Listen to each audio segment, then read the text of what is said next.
मुख्यमंत्री शिवराज सिंह चौहान को जो 77 सीट उससे बड़े अंतर जीत हुई, किस तरह से देख रहे हैं अपनी जीत? 163 सीटें मध्य प्रदेश के विधानसभा चुनाव में मिलेगी, इसने एक्सपेक्ट नहीं किया था। तभी एग्जिट पोल के सिनेरियो आएंगे कैबिनेट झूठे हैं ऐसे देखकर खरीदा गया। देखिए, हम लोग धरातल पर काम कर रहे थे और पहले दिन से ही हमको भरोसा था कि मध्य प्रदेश में परिवर्तन जैसी कोई लहर वाली बात है ही नहीं। कांग्रेस सिर्फ एक झूठा माया जाल और वातावरण बनाने का काम कर रही थी ताकि उसको कुछ न कुछ सीटें हासिल हो जाए, कुछ वोट उनका प्रतिशत बढ़ जाए।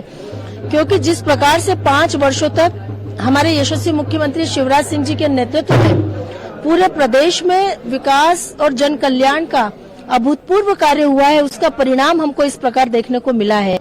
निश्चित रूप से आज मध्य प्रदेश 2003 के पहले का और आज 2023 का मध्य प्रदेश हम देखेंगे तो जमीन आसमान का अंतर नजर आएगा। और इसमें बहुत बड़ा योगदान भारतीय जनता पार्टी की सरकार और हमारे यशस्वी मुख्यमंत्री श्री शिवराज सिंह जी चौहान के कुशल नेतृत्व का है। इसलिए 163 सीटें मध्य प्रदेश में भारतीय जनता पार्टी की आना, इसका अंदेशा हमको प्रारंभ से ही था। हमें पता था हम प्रचंड बहुमत से जीत रहे हैं। लाडली बहना योजना ने इसमें बहुत बड़ी भूमिका निभाई और सनातन धर्म का अपमान करने का जो काम कांग्रेस ने किया था, उसका बदला सनातनियों ने इस चुनाव में लिया है। प्रधानमंत्री मोदी ने कल अपने संबोधन में कहा कि 2024 में भी जीत की हैट्रिक होगी। इन चुनावों में जो आश्वस्त हो गया है, मोदी की गारंटी यानी कि जो गारंटियां दी हैं वो पूरा करने की गारंटी। काफी कुछ कहा कल संबोधन में उन्होंने, आप लोगों को सीधे संबोधित किया कि प्रधानमंत्री। निश्चित रूप से देश के प्रधानमंत्री देश की जनता की बहुत बड़ी गारंटी है और उन्होंने पूरे देश की 140 करोड़ जनता को ये भरोसा दिला दिया कि प्रधानमंत्री श्री नरेंद्र मोदी जी अगर कोई बात कहते हैं या कोई बात जनता के बीच में रखते हैं तो उसको जरूर पूरा करते हैं। ये भरोसा जीतने के लिए आज वो जाने जाते हैं। वो इसीलिए विश्व के सर्वाधिक लोकप्रिय नेता कहलाने लगे हैं और इसीलिए प्रधानमंत्री श्री नरेंद्र मोदी जी के प्रति देश की प्रदेश की जनता का विश्वास जो है वो अटूट विश्वास है और आगे 2024 के चुनाव में भी ये हमें निश्चित रूप से दिखाई देगा। हमारा लक्ष्य 2024 में मध्य प्रदेश की 29 सीटों में भारतीय जनता पार्टी का कमल खिलाने का है, जिसको हम हासिल करके रहेंगे और कमल खिला कर रहेंगे। प्रधानमंत्री ने कहा जीत का श्रेय मध्य प्रदेश की बहनों और महिलाओं को जाता है। 25 सीटों पर महिलाएं उतरी बीजेपी की तरफ से, 21 जीते, जिसमें से आप देखें सबसे बड़ी जीत आपको मिली है महिला कैंडिडेट को। किस तरह से देख रहे हैं और क्या अब मंत्रिमंडल में महिलाओं को ज्यादा जगह मिलेगी पहले के मुकाबले, या 3 से 4 मंत्री महिला देखने मिलेंगी हमें?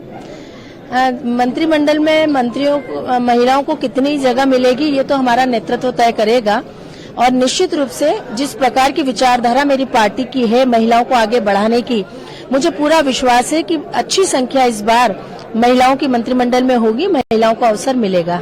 33% आरक्षण की बात होती है आगे आने वाले जो चुनाव चाहे वो नगर निकाय के हैं या फिर लोकसभा और विधानसभा में 33% आरक्षण, क्या लगता है महिलाओं की जो उम्मीदवारी और बढ़ेगी?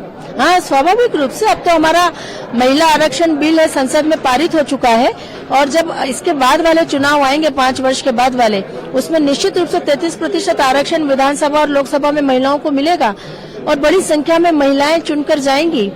तो मैं मान सकती हूँ कि अब महिलाएं भी राजनीति के क्षेत्र में बड़ी संख्या में निकल कर आएंगी, निर्णय लेने की प्रक्रिया में भागीदार बनेंगी और एक स्वस्थ लोकतंत्र को और मजबूत करने का काम करेंगी। विधायक दल की बैठक अगले 48 घंटे में होने वाली है, क्या कुछ रहेगा उसमें, कैसे आप अपनी बात करेंगे और गोविंदपुरा की जनता के लिए क्या? अब विधायक दल में क्या विषय लेकर आएंगे वो वहीं जाकर पता चलेगा।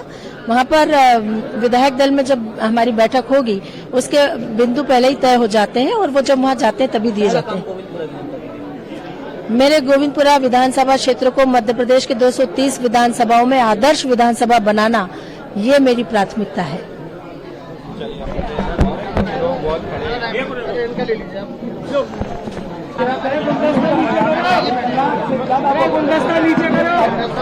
अरे शक्ल तो दिखाओ बाबा। अरे इधर